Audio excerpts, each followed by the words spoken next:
Good morning everyone, welcome to commerce success classes. आज हम करेंगे मार्केटिंग का एक इम्पॉर्टेंट मॉडल, कंज्यूमर बिहेवियर का model, EKB, Engel Kollat and Blackwell model of consumer behaviour. ये बहुत ही इंपॉर्टेंट मॉडल है जो हमें बताता है कि कंज्यूमर बिहेवियर एक सिस्टमैटिक एंड स्ट्रक्चर्ड प्रोसेस है। चलो शुरुआत करते हैं इस मॉडल की।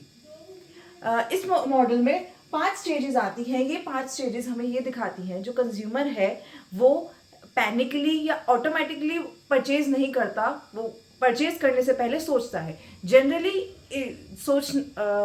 हाई इन्वॉल्वमेंट गुड्स जो होते हैं उनके अंदर ये मॉडल यूज करा जाता है। हाई इन्वॉल्वमेंट गुड्स मतलब जहाँ पे काफ़ी इन्वॉल्व होकर कंज्यूमर सोचता है, जनरली जो काफ़ी महंगे प्रोडक्ट्स होते हैं, for example car, laptop etcetera. जब ऐसे प्रोडक्ट्स खरीदता है कंज्यूमर तब वो इस स्टेजेस के थ्रू जाता है। फर्स्ट स्टेज है प्रॉब्लम रिकॉग्निशन स्टेज, जिसे हम नीड रिकॉग्निशन स्टेज भी कहते हैं। इस स्टेज के अंदर कंज्यूमर अपनी नीड को आइडेंटिफाई करता है। वो ये देखता है कि उसकी करंट स्टेट और डिजायर्ड स्टेट क्या है और क्या गैप है। फॉर एग्जाम्पल, अगर उसके पास उसका मोबाइल जल्दी उसकी बैटरी ड्रेन हो जाती है, मोबाइल खराब हो रहा है, तो वो अपनी प्रॉब्लम को आइडेंटिफाई करता है। ये प्रॉब्लम आइडेंटिफिकेशन 2 तरीके से हो सकती है, इंटरनल स्टिमुलस और एक्सटर्नल स्टिमुलस। इंटरनल स्टिमुलस का मतलब है कि उसे खुद रियलाइजेशन होना कि उसको एक नए फ़ोन की ज़रूरत है, एंड एक्सटर्नल स्टिमुलस यानी कि कोई बाहर से उसे कहे, फॉर एग्जांपल फैमिली, फ्रेंड्स या कोई एडवर्टीजमेंट उसे कहे कि उसे मोबाइल की ज़रूरत है। तो इस स्टेज के अंदर वो अपनी नीड एंड वांट को आइडेंटिफाई करता है एंड नेक्स्ट जाता है वो फिर इंफॉर्मेशन सर्च। इंफॉर्मेशन सर्च के अंदर वो इंफॉर्मेशन ढूंढने निकलता है कि कौन सा प्रोडक्ट चाहिए उसे, कैसा प्रोडक्ट चाहिए, डिपेंड करता है उसके पैरामीटर्स पे। फॉर एग्जांपल वो क्या क्या ढूंढ रहा है, प्राइस के अकॉर्डिंग देख रहा है, ब्रांड के अकॉर्डिंग देख रहा है, एक्सेट्रा। इंफॉर्मेशन सर्च 2 तरीके से हो सकती है, इंटरनल सर्च और एक्सटर्नल सर्च। इंटरनल सर्च के अंदर वो अपने पास्ट एक्सपीरियंस से आइडेंटिफाई करता है इंफॉर्मेशन को। फॉर एग्जांपल, अगर उसने पहले सैमसंग का मोबाइल लिया है और उसे अच्छा लगा है सैमसंग का मोबाइल, तो नेक्स्ट जो इन्फॉर्मेशन सर्च करेगा वो सैमसंग के मोबाइल के अकॉर्डिंग ही करेगा। या फिर अगर उसको वो सैमसंग मोबाइल अच्छा नहीं लगा तो अपने पास एक्सपीरियंस के अकॉर्डिंग वो सैमसंग को छोड़ के और मॉडल्स पे जाएगा।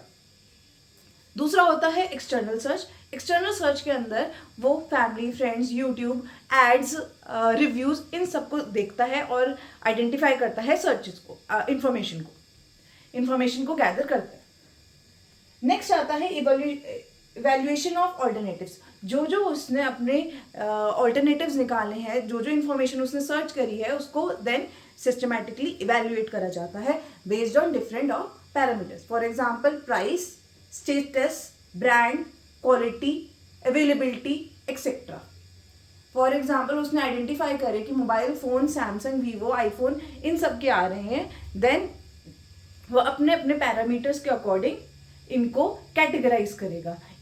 हर इंडिविजुअल की कैटेगराइजेशन और इवैल्यूएशन अलग अलग हो सकती है depending on their needs. Information search evaluation करने के बाद ऑल्टरनेटिव्स का वो 4th स्टेज में जाता है, जिसे कहते हैं परचेज डिसीजन। जो भी उसने इवैल्यूएट किया है उसके बाद जो उसका कंक्लूजन निकला है उसके अकॉर्डिंग परचेज करी जाती है। परचेज करने के टाइम पे भी कई बार परचेज डिसीजन चेंज हो जाता है।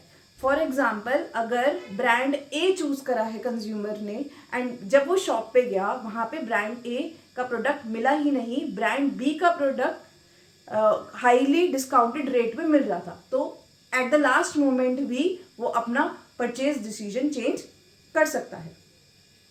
अब 4th स्टेज पे परचेज तो कर लिया प्रोडक्ट, लास्ट स्टेज आती है पोस्ट परचेज इवैल्यूएशन। जब उसने परचेज कर लिया, परचेज करने के बाद उसने उस प्रोडक्ट को यूज करा, देन यूज करने के बाद उसके क्या बिहेवियर रहा उसे हम पोस्ट परचेज इवैल्यूएशन में कहते हैं। फॉर एग्जाम्पल, वो उसकी एक्सपेक्टेशन जितनी थी उस एक्सपेक्टेशन को मीट कर दिया, उस एक्सपेक्टेशन से भी हाई था जो उसके परचेज थी, तो सेटिस्फाई होगा कस्टमर और नेक्स्ट टाइम वो शायद इसी प्रोडक्ट को चुने। ब्रांड लॉयल्टी आएगी इससे और वर्ड ऑफ माउथ पॉजिटिव फैलेगा, वो अपने फ्रेंड्स एंड फैमिली को भी रिकमेंड करेगा वही ब्रांड।